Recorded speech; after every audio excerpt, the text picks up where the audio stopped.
सलाम। सर क्या हाल है? खैर जी।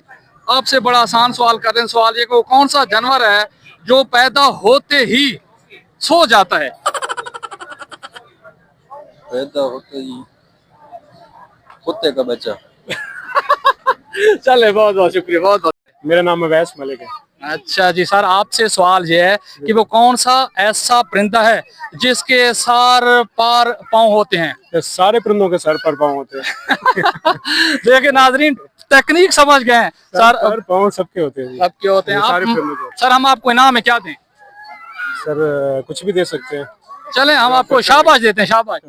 वैसे ये लच्छा भी था, वो मीठा मीठा जो है ना, वो भी वो आपको खिला। भाई साहब नाम क्या है? सकलैन खान। सकलैन खान। सकलैन खान, बड़ा आसान सवाल है। सवाल ये है कि इंग्लिश में ई के बाद क्या आता है? ईद बॉडी का अंदाजा जी।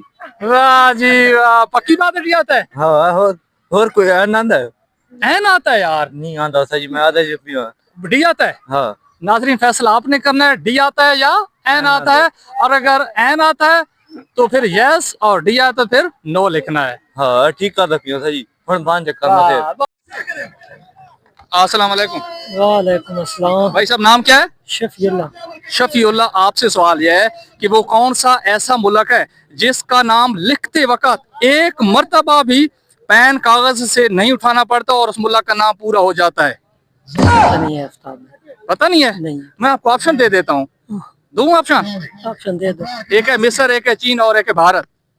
इन तीन में से एक का बताना है। इनमें से एक का बताना है। मिस्र, चीन और तीसरा भारत।